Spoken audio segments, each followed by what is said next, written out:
this is not just a talk, it's a practical experience. I'm going to be actually doing some techniques with you. I'll be doing some hypnosis, some NLP, all sorts of stuff with you, and getting you to feel absolutely fantastic.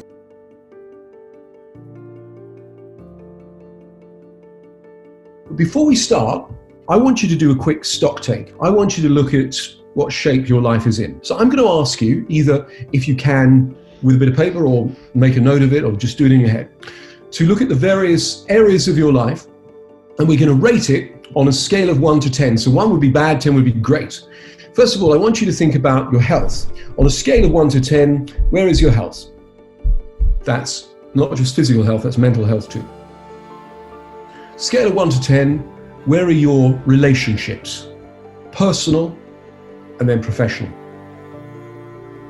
Scale of 1 to 10, where is your career? Scale of 1 to 10, where are your finances? Scale of 1 to 10, where's your happiness? Okay, so I want to start out by explaining that everything that you achieve, from boiling an egg to making $1 million, will come down to your neurophysiological states, right? A state of mind and body is something like joy, it's motivation, it's confidence, it's sorrow, it's love, it's happiness.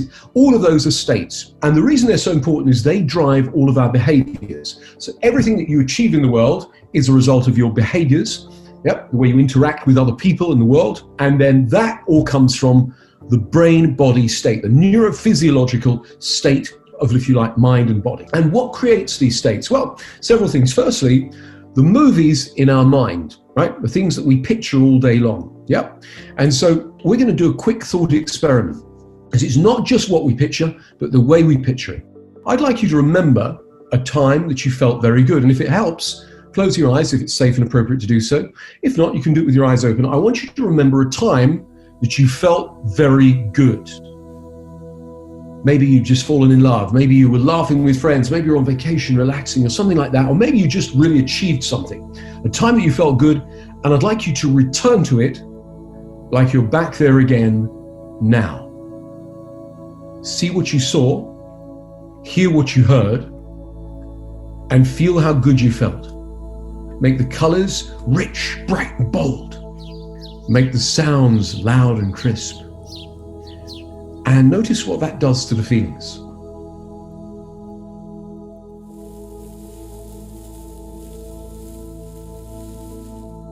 Now, you should be feeling quite good right now, so just come on back out. Now, some people say, well, I don't think I can visualize. I say, think of your front door. What color is it? Where's that? Which side of the handle? On this side or this side? They go, well, it's black, and is that like you visualize fine. They go, well, it's not the same as real life, is it? I go, it's not meant to be. Real life looks different to the way we visualize. If you couldn't tell the difference between the two, that would be very challenging. So what we just did was we thought about a time that we felt good, and then what I asked you to do was to remember it as though you were back there, inside the movie. We call it associated. Now, the other part of the equation that's very important is physiology. Nobody has ever come into this study and gone, I'm depressed, right? They usually come in and go, I'm feeling down. Their body language, their physiology says to you that they feel depressed. It's like, it's like that. And people that are super alert or tense, like this, they'll come in a different state. Now, the thing is that the mind and body are intimately linked in what we call a cybernetic loop. In other words, one is always affecting the other. So if you are tense in your body, it will affect the thoughts you have in your mind. If the thoughts in your mind are catastrophic, if you're constantly catastrophizing in your mind, then of course that will create tension in the body. In the same way, when you think about something that's really relaxing, maybe remembering a beautiful vacation you went on, and you return to it like you're back there again now, your body relaxes with that. Or it's the same after you've had a massage and you've been physically relaxed, it relaxes your mind as well. So what we're going to do is 3 different postures. And again, these look a little silly, but they are not stupid. And these come from a Harvard experiment. It's really interesting, this, where people were again, it was through studies that they figured out that these postures actually increased people's confidence. And what happened was they were then sent on, people in the control group, some who'd done the postures, some who hadn't, who then went on job interviews.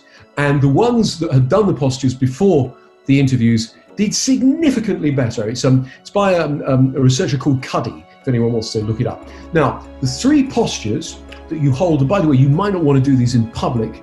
You might want to do them in private, like in the bathroom or somewhere else, before you go into a presentation. I like this. You put your hands on your hips, Wonder Woman, we call it, yeah? Put your hands on your hips and you hold this for about 30 seconds or a minute. Just hold that posture, because your physiology will change your psychology. You might want to do that. Now, the next one to do is you point up like this, like you're doing Staying Alive, yeah? Like you're in the Bee Gees. So point up like that, and again, you hold your fingers pointing to the sky for about 30 seconds. Pointing up, that's right. And then, finally, this one. Just hold that. Hold that for about 30 seconds.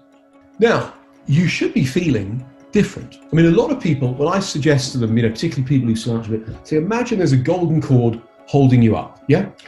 When your physiology is in a sort of relaxed, alert state, it will affect your psychology. So what we're dealing with here is the movies in our mind and how we make them, the audio, often the self-talk that we use. Is the voice encouraging or is it upsetting, or are we remembering things that people said to us that are not very nice?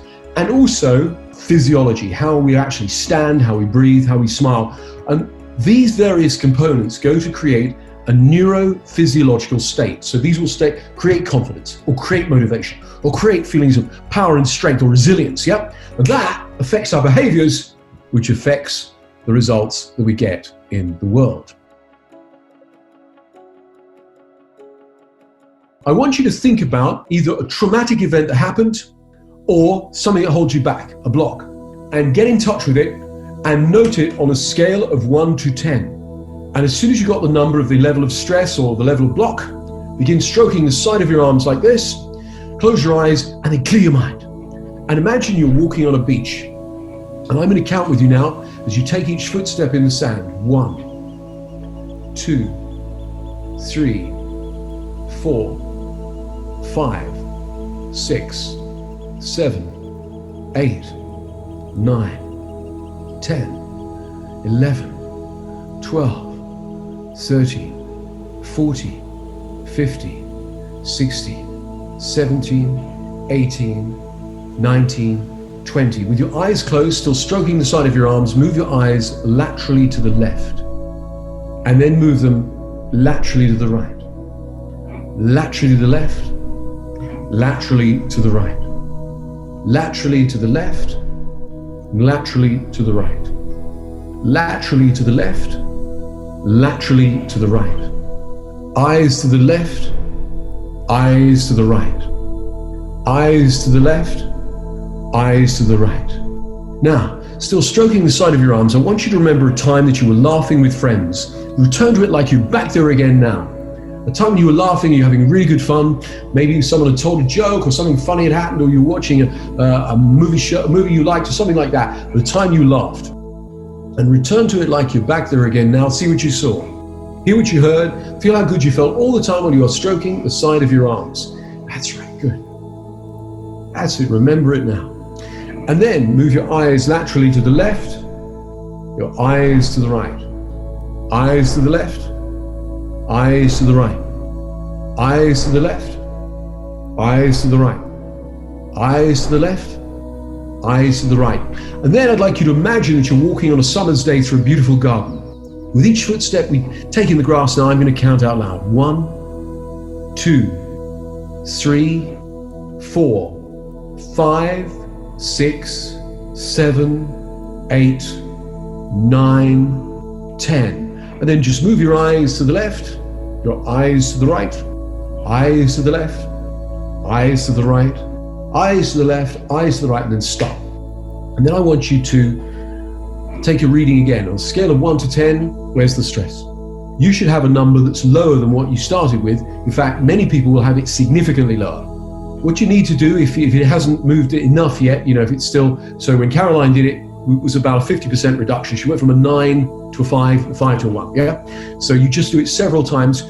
There are some videos that you can see online of me doing this for free, by the way. They're all over YouTube, all over the internet, yeah? If you need to do more of this.